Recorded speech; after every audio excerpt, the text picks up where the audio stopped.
major thanks to Lawrence Technological University and Keith Nagara, the Director of Transportation. Also thanks to the Dassault Systems team and Phil Beauchard and Rainey Richardson for the CATIA Designer Cafe. If you've enjoyed this program, it's one in a series of programs we have that we're sponsoring throughout the balance of the year and into next year. We do want to keep in touch with you. We'll make sure that we keep your emails to a minimum, but we do want to make sure that you're the first to know about VIP events just like this one. So what we'd like you to do is just fill out your name and essentials here, your email address. We'll put you on the distribution list. We'll make sure that you're in the know on all activities regarding GLACO and regarding our design events. Without further ado, we are very thankful for the VIP presenters, the finale of which today is the Chrysler SRT Viper team. This tandem presentation will be from Scott Kruger and Tomei Jovanovski.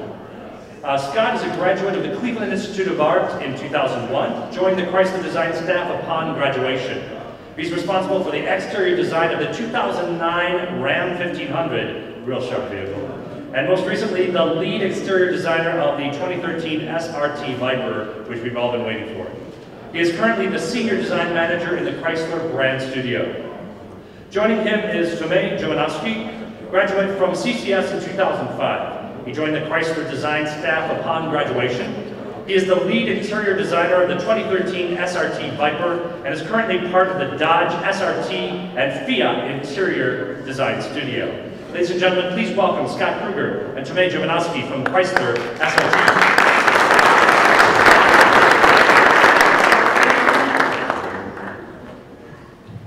Hello, everyone. Can you hear me? I just want to take you by kind of a boring project that I got the opportunity to work on this last couple of years. Like some others have said, I was very fortunate to be a part of this program.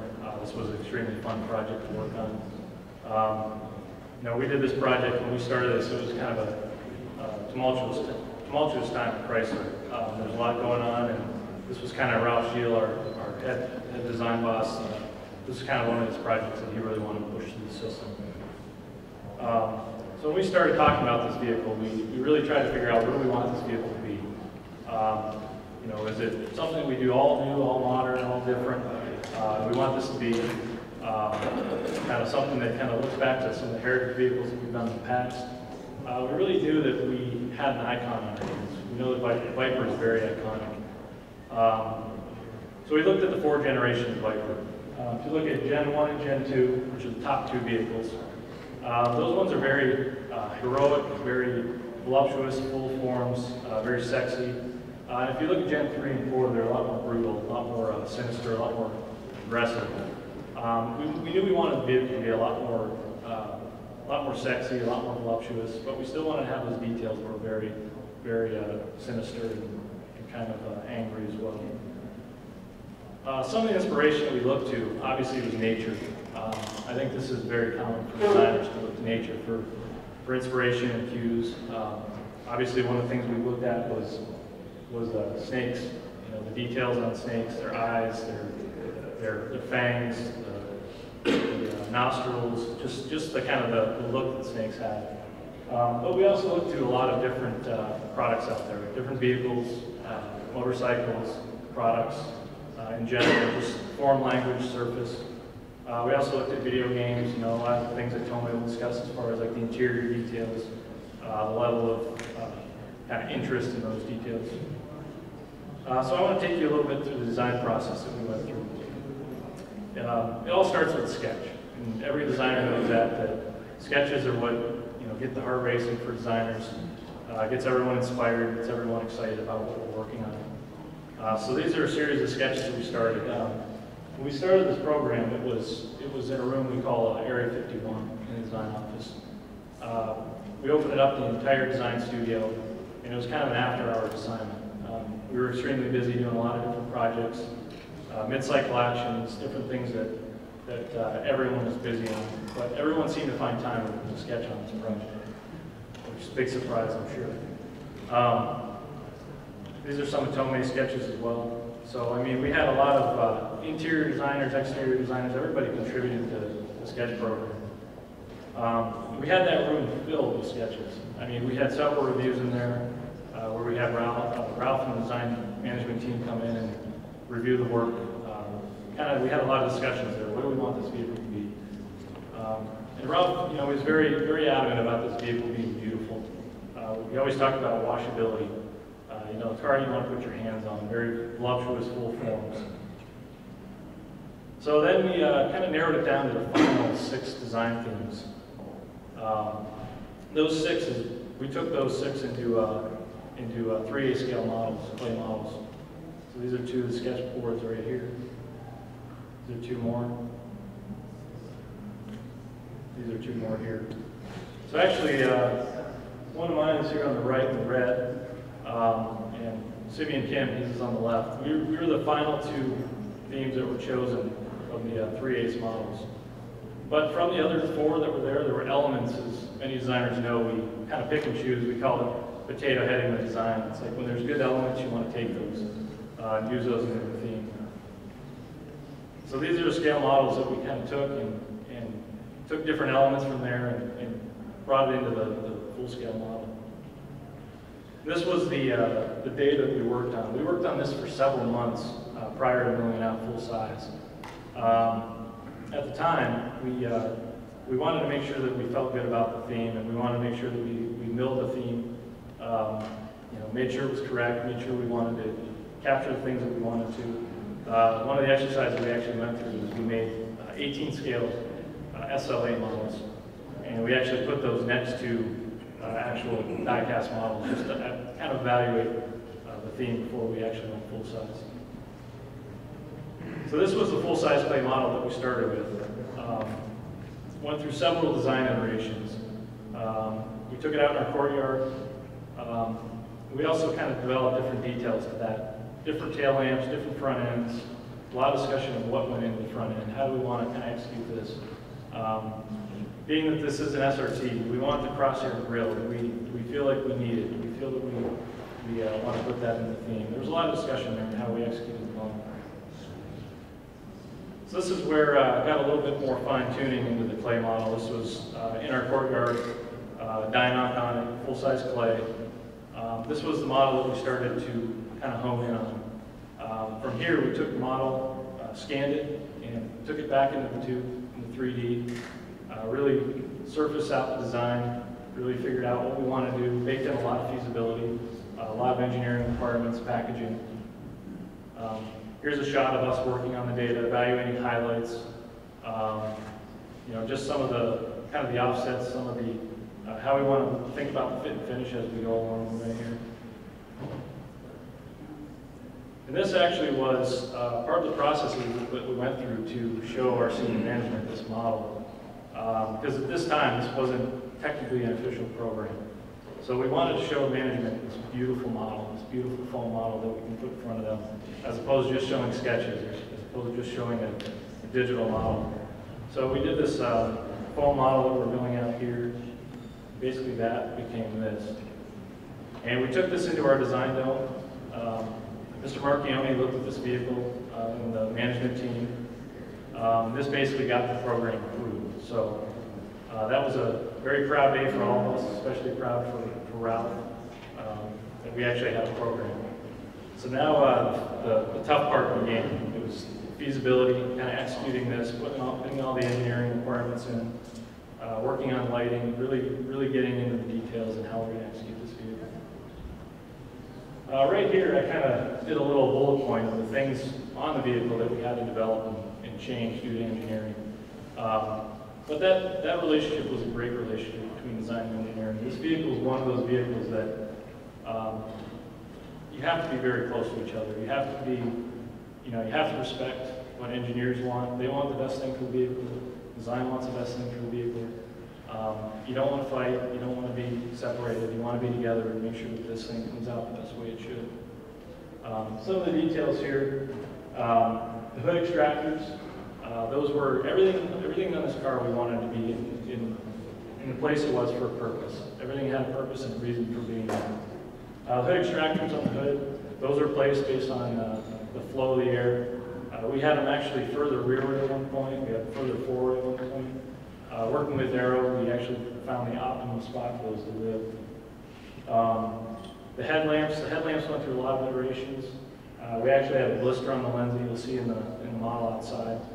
That was due to heat clearance. And we also wanted those lamps to be really kind of nestled in the body, so we didn't want those to be protruding, so we put a blister on the other lanes. The hood height is very critical as well. This vehicle has an X-brace on it, on the underhood, and that X-brace makes it almost 50% stronger in rigidity.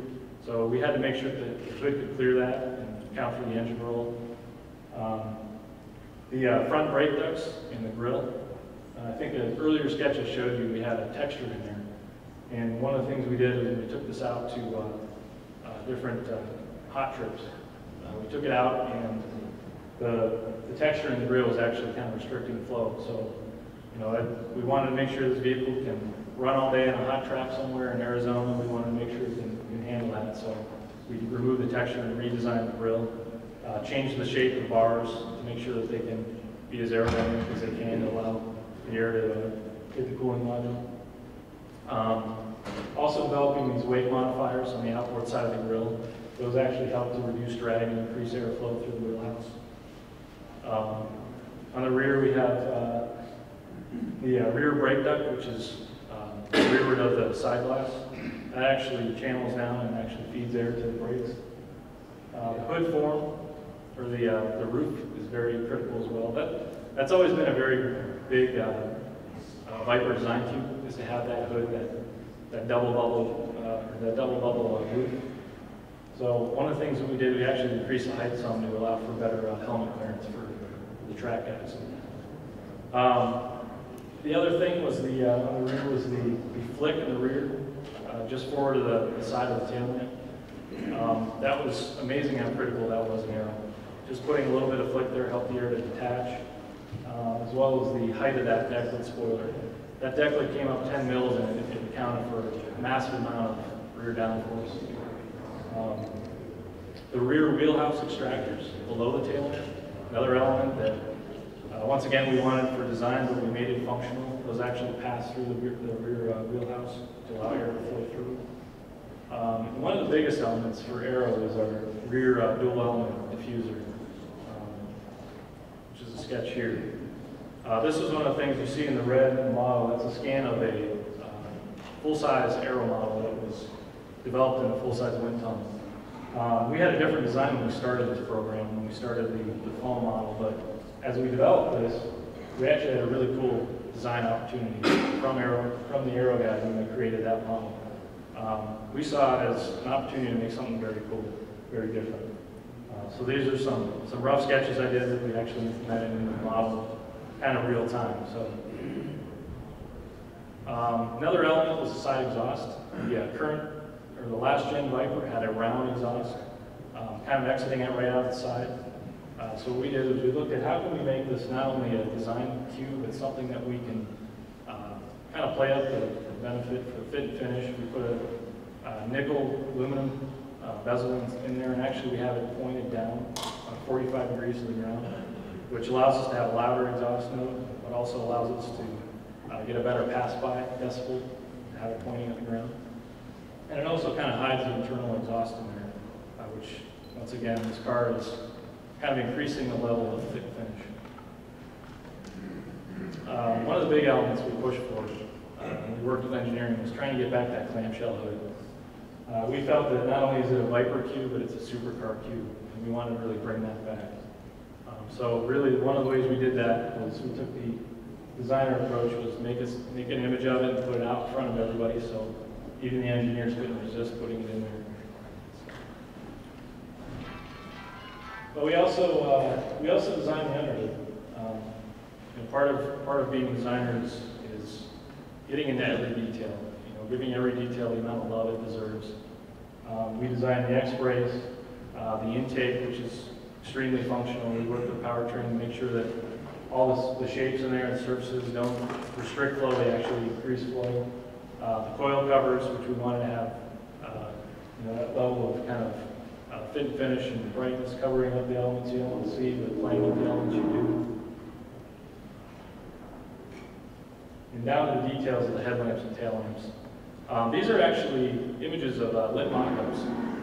I know one of the questions earlier was, you know, how do you guys develop the headlamps and tail lamps? And I'm sure it's no different from some of the other studios, but we create these lit mock-ups, and these things are priceless because they really give us an idea of what this lighting is going to look like. You can see, you know, unlit appearance, low beam, DRL, high beam, turn, you know, understanding every detail. This is something that we work with the lighting supplier to create.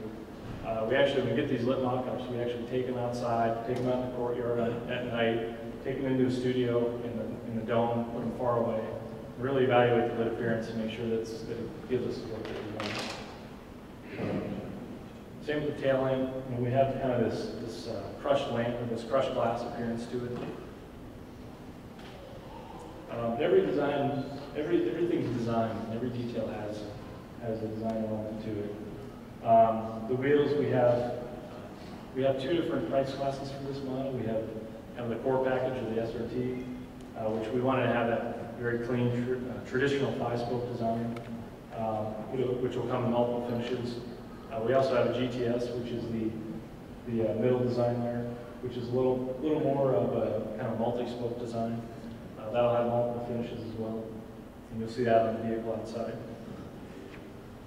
So another detail that is critical to Viper, which many of you may know, is that badge, that snake badge. It's a signature of the car. We had first gen, Gen 1 and Gen 2, we had Sneaky Pete. Gen 3 and Gen 4, we had Fangs. So in Gen 5, we had Striker. An interesting story about this was that actually we took that foam property that I showed you earlier, we actually took that to the Viper Owners Invitation about a year and a half ago. And we gave them a sneak peek out in Salt Lake City. And one of the things that we did was we had the Striker logo, and it wasn't named before, it didn't have a name, we didn't know what we were going to call it. Internally, we had some ideas, but we let them name it. We let people write down, you know, what would be a cool name for Striker, you know, for this snake. And actually, that name bubbled up so many times, so we figured, hey, you know, this is a Viper Nation, let's let them name it. So Striker was born. So this is the process of how we built the car that's outside. This is the New York Auto Show car build. This car was built from the ground up. We pretty much started with a kind of a raw chassis, built every panel, built all the underhood, exterior, interior, down to the paint. This is actually the production paint, which is called Striker Red. Shows you kind of the process of building that paint. It's kind of similar to a candy process, which gives us this, which is the vehicle outside. You know, some of the things, design cues that we really want to play up on this vehicle was, one of them is the proportion. We really tried to kind of pull that roof line rearward to give it a little more of an appearance that the roof was sitting over the rear wheels and tires. We really wanted to play out that drama. We gave it a lot more of that kind of slung back hood look to it, where it kind of drops down and you see that hood come back to the cowl. Obviously the side exhaust, enormous Viper Q. We really wanted to play that up. So along with working on the production vehicle, we also had the opportunity and the privilege to work on the race car. So these are some sketches, some early sketches of what we see the car being. And these actually were done prior to even the discussion of doing a race vehicle. You know, in design studios, we do these just as purely inspiration. Things that, you know, we're working on a program, whether it's a Viper, a Dart, whatever it is. You know, even the Jeep stuff, we do the inspirational sketch to show what the vehicle would do in its most extreme state.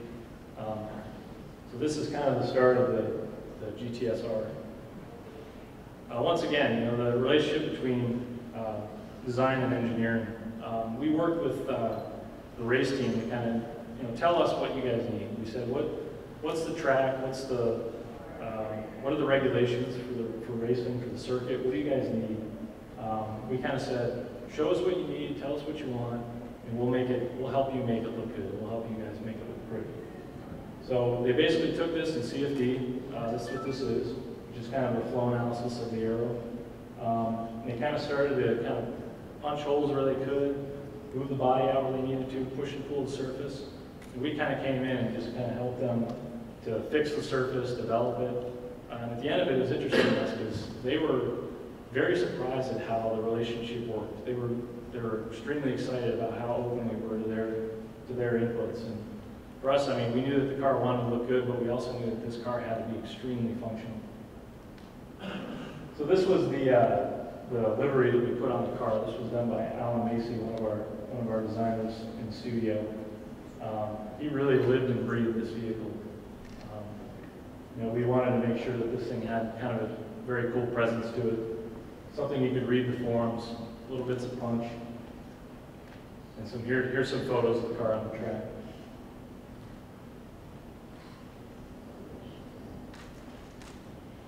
So you can see we incorporated our headlamps, tail lamps, you know, try to put every element that we could that is very much like the production car. Here's the two together. So really just kind of feeding off the production or how can we make this kind of the car people are going to see driving around the track and definitely reflect the production vehicle. So before I present Tome, I want to ask if there's any questions on the exterior. All right. Comment. Well done. So nice to see the bike back to being round and full and not so angular. It's true to the original. Yeah, we really wanted to play up the, like I said, the kind of sexiness of the car, get those curves back. You know, let the secondary details kind of speak to it. So. All right, with that, I'll give you Tome Iwanowski. He's the interior designer.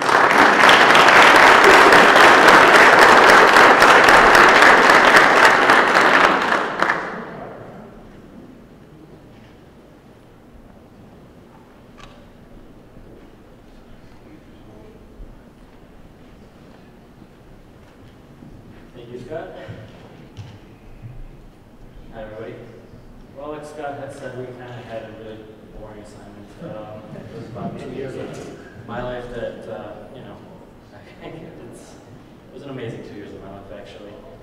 It was such an honor to do a vehicle like this. I mean, this is the car that all of us as a kid had on our walls, right? This is the car that gets us to gets us to want to do this for the rest of our lives. And like I said, it was such an honor to be a part of a team that basically developed such a legendary car. Had a chance actually to start off with the exterior. I was very fortunate to do that, but my major part was the interior. I've been part of the interior studio for the past 5 years. I've done a couple different projects, but this one was kind of my first production baby. And we call it a baby because we literally spend that much time. I mean, you watch it from its infancy all the way till when you show it to everybody else. So it's that intense. Starting off, when you look at the past generations, it's some of the drawback to the vehicle. It's always been the interior. You know, you've always had the sexy body. You always had the performance, and then when somebody talks about the interior, you're like, well, look at the sexy exterior, right? So we didn't want to have that excuse again. We wanted our customers to be proud of what they own. We wanted something that was timeless, which is probably the hardest thing to do. Definitely, I mean, you look at cars and there's some people go with the gimmicky, or I shouldn't say gimmicky, the modern approach, which only lasts about 5 years. And then you have cars that are timeless. Cars that are simple, that are clean, that are honest. And those are the cars that still look good to this day. And with that in mind, that was the main approach to this vehicle. And here's some examples of some of the drawings that we did. Basically, like Scott said, everybody found some time to do this. It was, work, 20 hours a day, sleep, go home to shower, sleep, and then come back and present the next day. But it wasn't a chore. It's something that we really wanted to do. And I think in the New York Auto Show presentation, Ralph said it's a car that was done for car guys, by car guys, and everyone that worked on this was definitely passionate about this product. So after the original themes sketching, we ended up going with, this was the final theme select image, which captured basically everything that we wanted to do. And along with this, and here's some of the details and the main key things that we wanted to achieve was we kind of wanted almost like a business aspect and then also a comfort aspect. So that's kind of you see in the final vehicle. The IP is very nice and clean, organized layout, and then even like the color, the part that actually that shows off with the materials and things like that. That's further back. So it's kind of like a split personality. And that's the biggest thing with this car. It does have a split personality. The car matured, as you can see by the exterior. It's the car that you want to park, in front of the restaurant when you take it out. And we wanted that with we wanted the interior to mature as well. Throughout the whole thing, I mean, actually, we had the sketch that we wanted to do, but the collaboration between design and engineering has to happen on a regular basis, and we have to come up with some compromises. But the key thing with this was we worked hard, and this is the package. I mean, it's a very, very tiny package. It's probably the most awkward package I've worked, but just because of the layout. But it's definitely very unique, and with that, it actually provides some very unique problems to which we came up with some, I think, amazing solutions. So that relationship was, it was a crucial factor of getting the desired theme, but then also getting all the functionality that this car needed. So this is the final theme that was chosen. Like the exterior, the interior also, we spent a lot of time in the clay process. I mean, our clay modelers are artists, basically. They're, every single part it's touched. I mean, every part there wasn't one thing that I think was done by just completely on the tube. Everything went through variations. I mean, even down to when we did the final model that I actually presented. As you can see down the lower right, we actually had somebody stitch every single stitch on the model, and I mean that attention to detail that actually sold the program in. I mean, here's an example even of just the development of that. Something as simple as the vent, which usually is kind of made up of just kind of the main guts, and then you obviously have like a simple bezel. I mean, we spent a lot of time developing, working back and forth with engineering to come up with probably the most complex vent that we've ever done. But with that, I mean, you have 3 different finishes on it. You have, and you can do different variations, and it just gives it more of a show car appearance to it. It's something as small as a vent can bring a lot into an interior. And these are the things. I mean, our customers go to car shows, and they'll talk about the simplest things on the exterior. I mean, a vane here, a roof thing, and we wanted to give that kind of treatment also to the interior. So prime example, and this process, I mean, this is just one example. This went to every single component of the interior. And then all of that led to our first clay model. So I think like you guys saw earlier on the Ford Mustang presentation, everything besides, I think, the steering wheel and the seats is clay. The team spent countless hours. Like I said, every stitch in there is done by hand. And actually, what's funny is like most people actually forget that this is a clay model. So within 5 minutes, I think we had to do some fixes because everyone walks in and it's like, oh, I can touch this and this and this, and you're like, no. So, but it lasted actually. It was funny. It's like we presented to Mr. Marchioni, and then kind of we didn't hear anything for a while. And it's like, okay, so, and then they came out and they're like, oh yeah, it's fine. He's like, don't even change anything. I'm like, okay, that almost never happens. But then also that's the scary thing, because you know that once you start doing the engineering, you have to make sure that it looks the same. At the same time, we spent a lot of time also with the color and trim. One of the key elements that we wanted to achieve was customizable interior. I mean, we've always offered 1 or 2 colors, and they've been very, very plastic if you've seen some of the other ones. So with this, one of the key elements that we said right from day one was 100% wrapped. So every single panel, obviously minus vents and things like that, is wrapped across the board. We have from the core, we have some combinations of vinyl and leather, to the GTS, which is the car outside, which is both leather.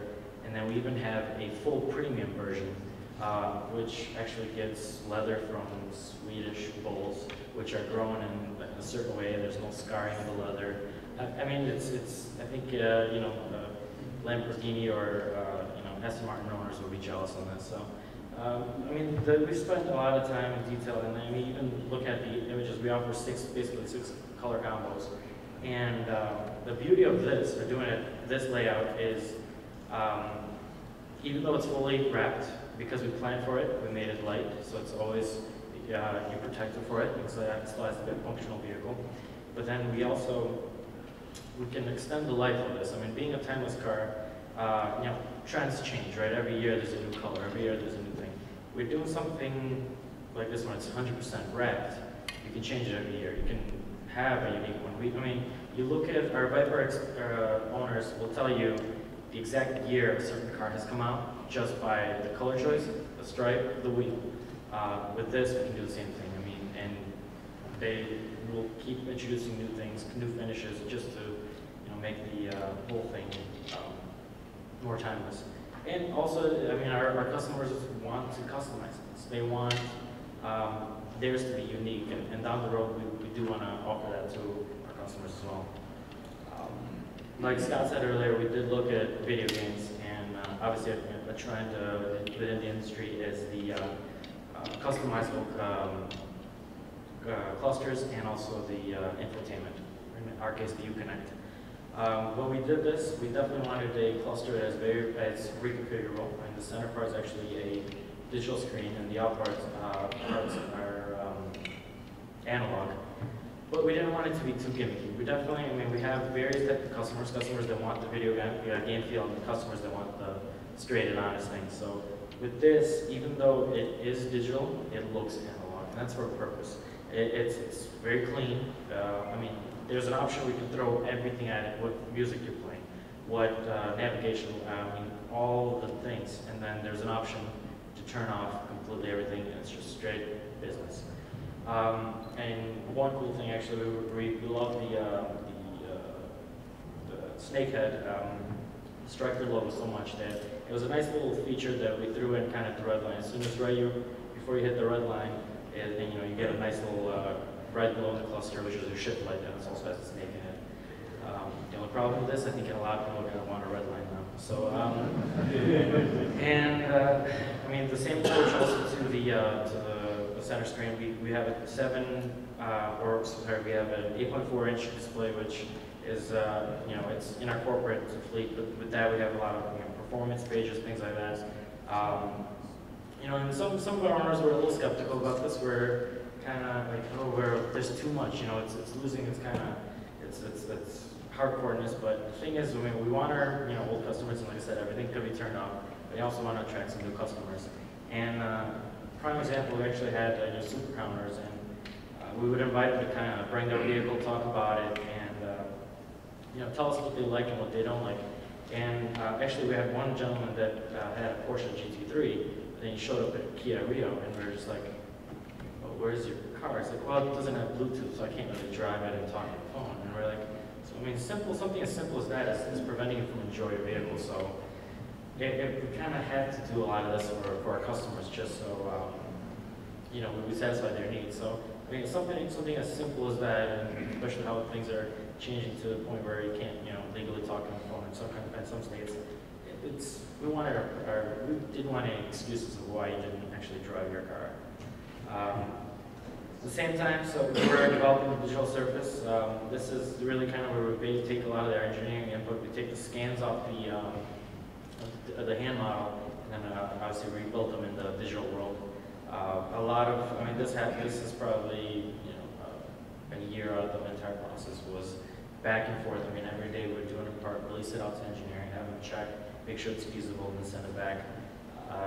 Simple things like fill it. I think we went through spent just to make sure it passes every regulation in the world, especially in Europe. With that, I mean that gets us to a full digital model. This is the completed data that we sent out to make actually the vehicle that you see outside.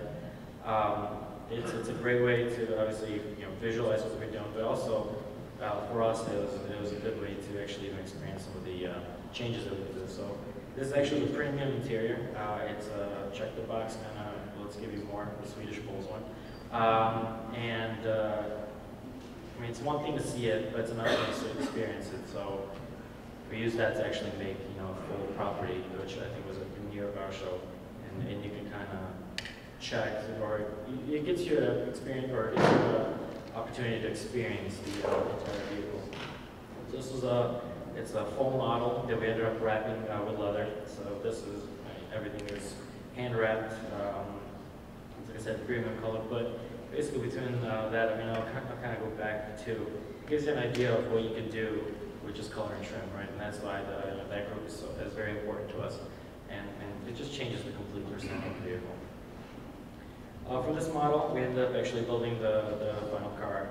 But first we started off actually with this teaser. We released this teaser probably, I think about, 24 hours right before the auto show. And the comments were just outrageous. I mean, the first thing was the OS, handle. Everyone commented on that. But the second thing, actually, it was a little flattering because we read some of the comments that said, "Oh, well, it looks finally like Ferrari sent a couple of the designers to do their interiors." This car was done here. Everybody that worked and touched on this car was, done here. So we'll take it as a compliment. And from that, I mean, this was the car. It's, I think it's complete revolutionary to what is expected out of a Viper interior.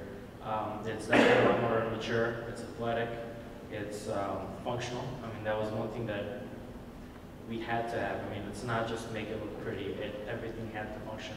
I mean, the OS handle, right? It's a simple thing. It's like everyone's like, oh, it's for grabbing. But we noticed that actually, because the car is amazing performance, most people were in today's car. They were actually grabbing the park brake, which is probably the worst thing you want to do while you're driving. So we actually gave them a spot where to actually hold on to for dear life. I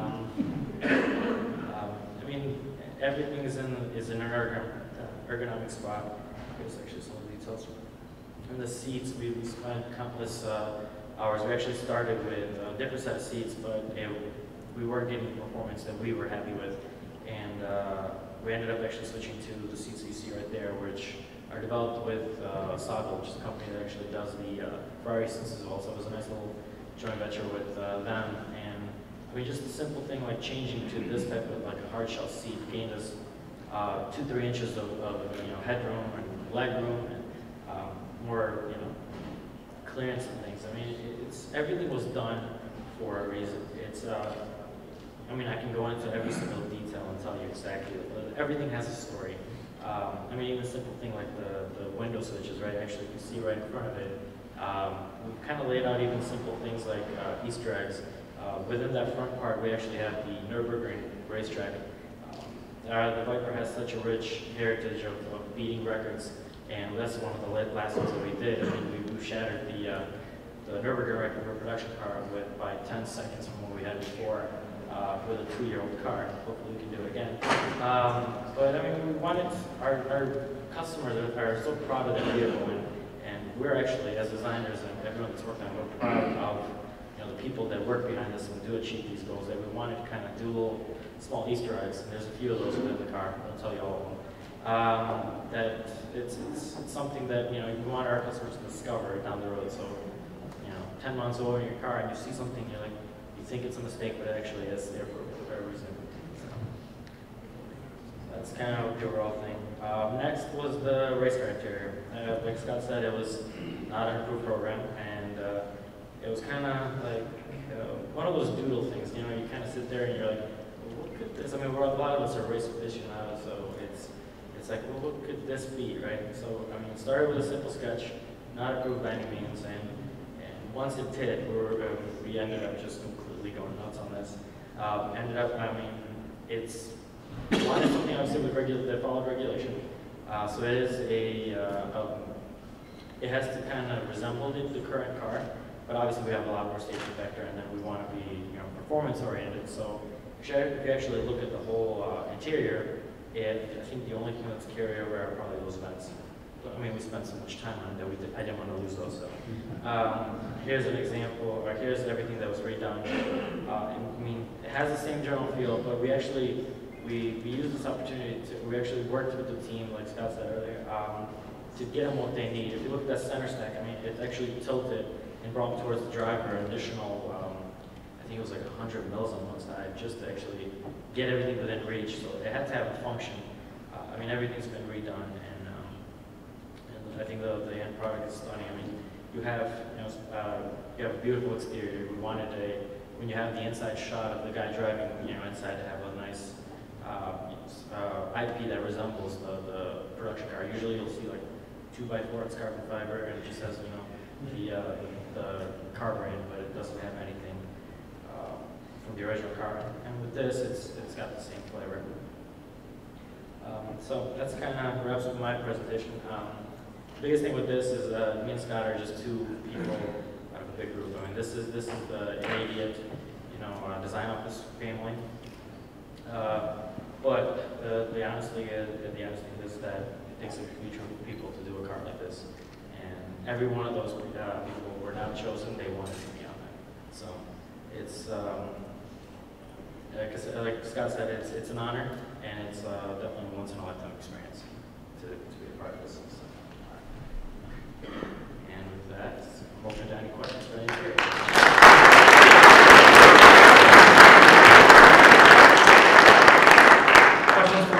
And Scott? Chrysler SRT Viper, gotta be a question, come on. Sitting on the edge of your seat, here we go. So you're taking me back to the moment? I mean, I see this in your group. See, Yellow cars. We'd love to, let's say that. Question back here. Yeah, what was the response from your owner body in changing the brand from Dodge to Chrysler? Were there comments about that? I mean, yes, definitely. But this is, I mean, it's not really my expertise, but with the SRT brand is such a brand identity, and it has such a value to the point where most of our customers already do refer to it as an SRT. No one will, I mean, most of our customers will not say Dodge SRT this or Chrysler SRT this. It's always SRT8, SRT6, SRT10. I mean, with obviously with the Viper, it's always been an SRT or an RT. And I mean, there's the brand identity, even though it's such a small brand within the past 20 years, has grown to the point where it just felt natural. And like I said, most people already do refer to it in that way, so I think it wasn't something that our customers had a complaint. And they get it. They know it's street racing technology, so I don't think there was any issues with that. Yes? You talked about Bluetooth, things like that, and the interior making it better, driving experience, I guess. So are you trying to make it, was the idea to make it more of an everyday driver? Well, I mean, definitely. The car has dual personas, right? It's like Jacqueline had Ken type thing. It is an aggressive performer. That's also a lot of people don't do that. I mean, we actually looked at our customers and kind of asked them, typical uses. And actually, 10% of our owners use this for a track car. A lot of times, it's the guy that spends his last penny on his baby, and then basically doesn't want to, take it on the track. There's both types of owners, right? And then with the new categories, with the core and then the GTS, we kind of cover both aspects. So you have, the back to basics, and then you have the GT car. And we didn't want to, have to sacrifice that, right? I mean, the performance, like if you look at even just performance, the normal car, it comes with a normal suspension. GTS comes with a dual mode suspension, so you can go race or you can go street. So it can be both. That's the thing. I mean, it was a simple thing as switching a button. It can change the persona of the vehicle. I mean, with new technology, it's very easy to the point where, I mean, weight is one thing, right? And if you plan a lot of this thing in advance, you're actually not, creating problems to the point where you say, and a lot of people use that to kind of cheat. They're like, here's the car without anything and it weighs that much so you can get the numbers out. Well, for us, it's like, here's everything that we want in it and make sure it still performs. So, like I said, some of our owners will do the track experience, most of them won't. And we didn't want to actually, you know, eliminate all the things that most people do want out of their vehicle.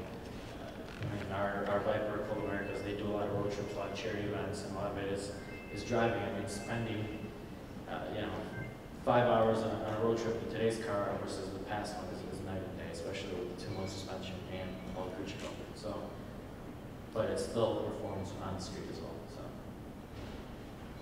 Final question for Tomei? Anyone else? If not, major thanks to the Chrysler SRT Viper team. Scott.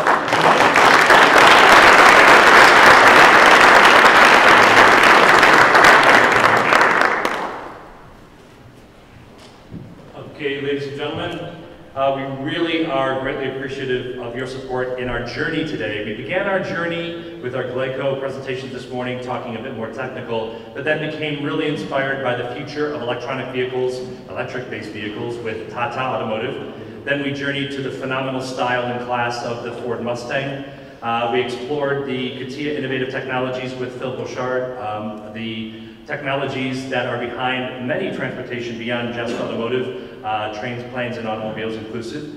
Then major thanks to Chrysler and the Viper for taking us through the supercar. And now we should really close by taking a look toward the future. And future high-performance vehicles are demanding higher, more sophisticated materials, technologies. And we know from experience in working with BMW and working with many other leading OEMs in the world that advanced composites is really key to reducing weight and optimizing performance. To take a quick look at this area of advanced composite technology, we have a specialist who flew in from the East Coast from our CATIA team. Rainey Richardson is Director of Business Development for our CATIA Composites of North America. She has specialized in advanced composites and sheet metal design and manufacturing for over 15 years. Prior to that, she worked at Majestic Systems, a DS technology partner specializing in digital manufacturing and production solutions. She's agreed to share with us her wealth of experience. Please give a warm welcome to Rainey Richardson.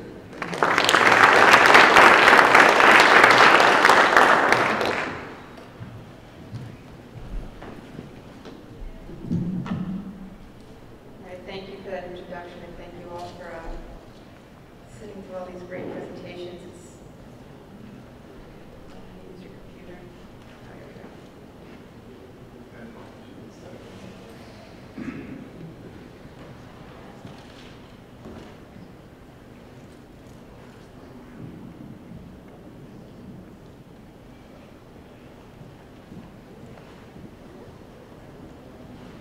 Okay, so what I wanted to talk to you today about is the composites and the advanced materials that some cars are using, mostly in sports cars, mostly in high-performance cars, because the materials are expensive and cycle time to produce them is a lot longer. But there's a lot of reasons and compelling reasons to move to using composite materials, advanced materials in automotive. We know that it can automatically take about 20% off the weight of your vehicle using composite materials as compared to metal materials. So that is one good reason. And we know that in the aerospace industry, wind energy, composite materials have been traditionally becoming more and more prevalent. So we're seeing that with the Boeing 787 and with the Airbus A350, which are each one of their different versions of models of airplanes are getting higher in composites. So the reason that the aerospace moved to composites is lighter weight materials and other aesthetics, because they're more pliable. You're actually designing your material as you're designing your plane and your vehicle, but also because ergonomically inside the plane, we'll see it soon hopefully, the windows are bigger, the temperature inside the plane is able to be moderated a little bit better, the corrosion is less, so dents and dings, which is more important in cars than aerospace, but there's less of that, there's no rusting, and the materials do last a lot longer. And also the noise, the vibration, the harshness, the testing there, it's also a much more more of a comfort experience. So that's some of the compelling reasons to move.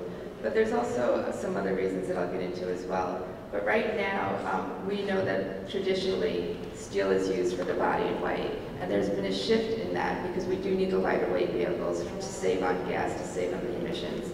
So it's moved to more plastic and a combination, more of a hybrid of different materials for the body in black. So it's kind of a combination of both. In the future, as you know, was just mentioned, the idea is to have a complete body of black, and we do know that there are some car manufacturers out there that are doing that today. They're not on the road yet in mass production, but they are doing it, and we know that the materials are strong enough to handle that, and that's really the benefit of the composite materials, the added strength to weight ratio. So moving over to composites is really a challenge because it's a mind shift and it's a complete shift of what you're doing today with metals. The entire mindset the OEMs need to change. They need to decide when they're going to start following their supply chain. Are they going to do the design? Are they going to do it in conjunction with their supply chain and their suppliers? Are they going to just allow themselves to do the design and hand off the parts and the vehicle structure later in the process? All these changes need to be decided because traditionally, when you're designing metals, there's a sequential process. That's not necessarily the case with composites. It's a little bit different, and you do need to be able to design a composite part, which is the structure is different than metals, so you need the tools to do that. And on the left here, you can see on the first picture there, those are basic challenges of composites, and they're across all industries, not necessarily in automotive. There's a lot of tedious tasks. There's no integration with your finite element analysis. Your surfacing, where do you get those great qualities of surfaces that Phil was speaking about before? How do you take that and integrate that into your composite model? Because all of that's important. Whatever your designers out there designing, you want to be able to say, okay, now I'm going to make this a composite material. How do I do that? You're working in CATIA, you're working in the same world, you're talking the same language. It just happens. You don't even have to do anything. You just take that model and start designing your composite part. And then for composites, all the way down to your shop floor. So you're going to design it, you're going to analyze it, do your structural testing, and then do your manufacturing preparation, and then down to those machine tools that are on the shop floor. And you want to be able to do that all virtually because composite materials are expensive. So you want to be able to do that before you actually get to the shop floor and do all of your testing in the virtual world. So then if you do want to make a design change, you can make that change that Phil was showing in some of his earlier AVIs, and then take that and just have it propagate automatically with all your applies and right down, through your composite model. So one of the things that we do, because we've been doing this in aerospace for a long time and now in wind energy and moving into shipbuilding and automotive, is that we want to leverage those best practices because composites are not an easy material to work with. We know that, and we know that there's a whole different mindset when you go into designing them. So we can take the expertise that we know as a company that has worked in the aerospace industry and leverage that and bring that into automotive. So it reduces your cycle time, helps you ramp up, and helps you get to market quicker, which is really the deal, because with composites, that's not necessarily always the case. So we've seen a shift in North America where we started doing non-structural parts. That's where the composites was primarily here. I've been doing this for, as Phil said, about 15 years. So I do know that there's been a shift from non-structural to structural parts, and there's become a need for that, so that's where the body in black comes into lightweight the vehicle, because there's only so much that you can do to your engine and to your powertrain, to your battery, to lighten all of that. Some of it actually has to come from the interior and exterior of the car from where the metals are now. So there's been many, many tests out there, a lot that I've worked with and some that I've just heard about, and a lot of professionals in the industry that I spoke with that really take the composites studies and have seen that you can take less parts when you're going from metal to composites. Your vehicle takes a mass reduction in weight, and we know that the assemblies have fewer parts, and your life cycle of your vehicle is longer because there are, less dents, less corrosion. Composites don't rust.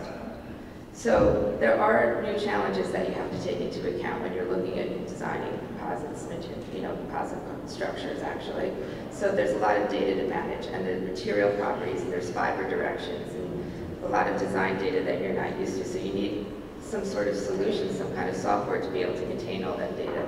And that's what the CATIA composite workbench is about. So they can handle all of those design changes and the different iterations that you want to do.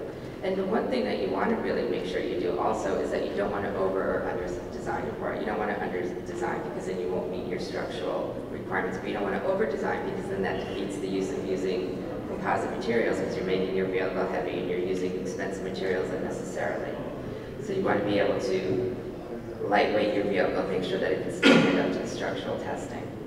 So the design software that you're using must be able to communicate with your surfacing, with your design, back to your analysis, down to your manufacturing preparation, and have communication back and forth seamlessly so that you don't have to do all these tests manually and make mistakes. You really want to make sure that your design intent matches your as-built model. So one of the other challenges in the automotive industry especially is going from a very manual process for composites and starting to automate them. And there's some challenges there as well because we know that some production lines can get a car a minute off the line with composites. The production rate right now is probably 7 cars per day. So we know we need to make a lot of improvements, not just in the CAD software that you're using to expedite that process, but also downstream on the shop floor using fiber placement and tape laying and more automated machines and processes, resin transfer molding, things like that. And currently, it's very hard to repeat the process because, again, you're not using the tools that you can have the repeatable process. So those are some of the things that we can offer, and working in conjunction with the different disciplines within CATIA and make sure that your process is repeatable, that your flat patterns are accurate, that you're going to use to lay up on the mold, that your processes are all manufacturable, and you can do that all virtually ahead of time. So some of the challenges that are out there is that most companies right now are using tools that are designed for metals. They don't allow you to provide the feedback that you need for analysis and manufacturing. And they require a very sequential process. So if you have to go A, B, C, and then if you have to go from B back to A, it doesn't allow you to do that. So you need to have a tool that will allow you to say, okay, well, now my analyst is looking at the part's over-designed. How do I get that back to the designer to let him know? Well, that's some of the challenges that we've been able to break through those barriers and come up with a solution where you can communicate seamlessly and as many times back and forth as you need to. So you're really going from the design and being able to prepare your part from manufacturing to simulation, whether it's linear or nonlinear calculations in FEA that you need to do. Send that information back to your designer. You can have as many iterations as you need to, and then send that on to manufacturing and make sure that you can simulate what your material is going to look like when you lay it up on the mold. So if it bunches or it's pulling and it's exceeding the material deviation, you can fix all of those errors ahead of time if you need to do splicing, darting, whatever technique that you need to do. And then you could actually bring it down to the shop floor, and you can do whether it's maintenance or non-destructive testing or whatever is next in your process.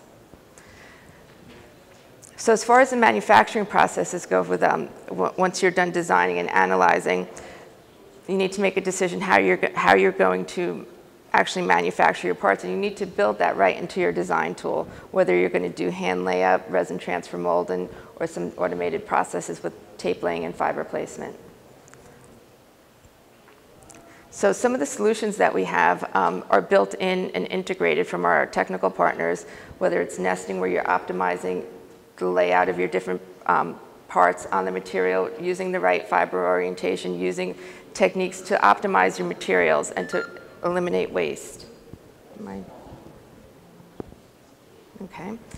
Or laser projection where you have a laser over your mold and it's telling the operator on the shop floor how to lay up the parts and in what fabric orientation you want to do that and where they should start laying it up, which is what we call the seed point. And all of this is in an effort to avoid waste on the shop floor. And then you have the resin transfer molding where, is this going to die on me? Okay, just making noises at me. Resin transfer molding where we partnered with a company called ESI Group, and that actually measures the resin flow throughout your part. So you have multiple layers of composites in different directions, and there's resin flowing through that. So you want to make sure that the resin goes through, there's no dry spots, that it's not gelling before it's actually through, and than, whatever excess gel is coming outside, coming out of the part in the different ports. So we have processes for that. And I've just worked with a company who, their idea of high production, just to give you, mass production quantities for what they're hoping to do is to get a C-pillar and produce 20,000 of them a year. For them, that's mass production. So right now they're doing 0, so that's their goal. And then as far as the documentation, if for your shop floor, you can have some documentation digitally using 3D via Composer, which is another Deso product. And whether you're working in V5 or V6, whatever version of CATIA, it's irrelevant as far as the version that you're working in, because you can protect your investment, because you can go from V6 to V5, V5 to V6. The collaboration tools that you have in V6 are really, like Phil was saying, everybody's global, nobody's in the same room, maybe the same city, but even if you're in different buildings, it doesn't matter, or you're in a different country. You want to be able to collaborate with the rest of your team and share that information, whether you're a designer, you're an analyst, whatever your job function is. And then basically, if you're working in V5, you can take your models into V6. If your OEM's still in V5 and you're working in V6, you can take that data backwards. So it's backward compatible as well. And that's pretty much composites in a nutshell, but it's where we want to go. We want to go into mass production. We want to go to where your CAD tools help you get to do more innovation, where those repeatable tasks can be eliminated. So, thank you. Questions for Rainey?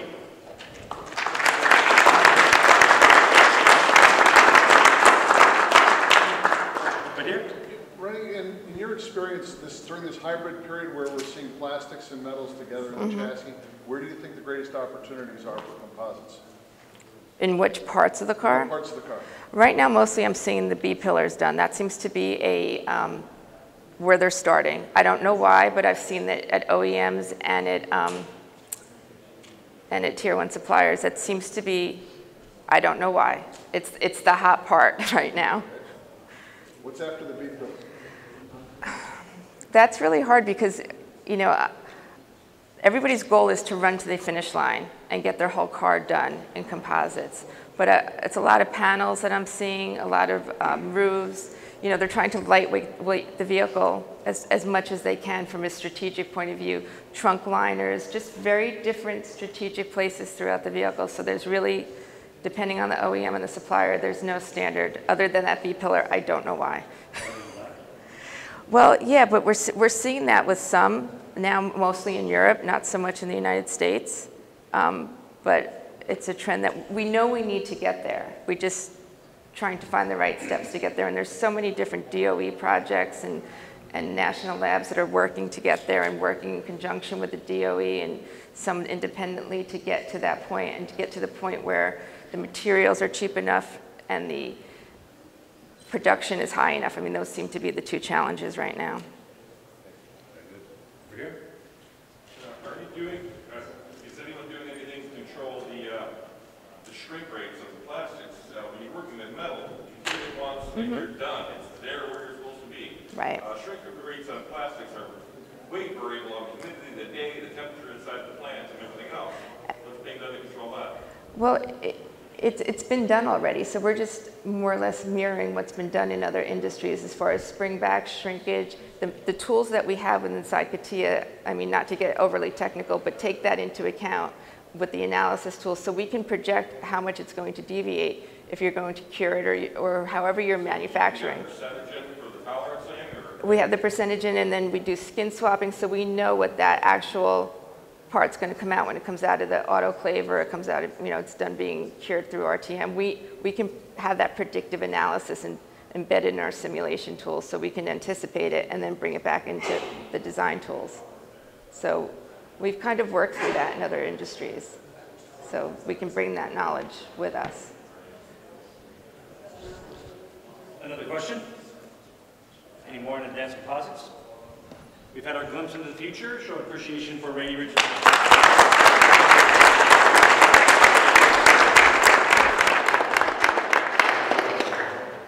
So, ladies and gentlemen, the advanced adventure continues. We've wrapped up our Designer Cafe. Again, thanks to Phil Beauchard and his leadership from the CATIA team in making this possible. We also thank Rainey for being with us from the East Coast. The Ford Mustang and the Chrysler SRT Viper teams, greatly appreciated. We are going to continue our momentum. We're going to be continuing outside, but not immediately. We're setting up registration currently. Registration will begin at 5 p.m. just outside the door you came in. You need to register because that's what's going to get you your drink and food tickets. So I think everyone here is going to be very eager to register. But you don't have to queue up the line. Obviously, we've got about an hour to go. What's the old saying that you can go anywhere you want, you just can't stay here?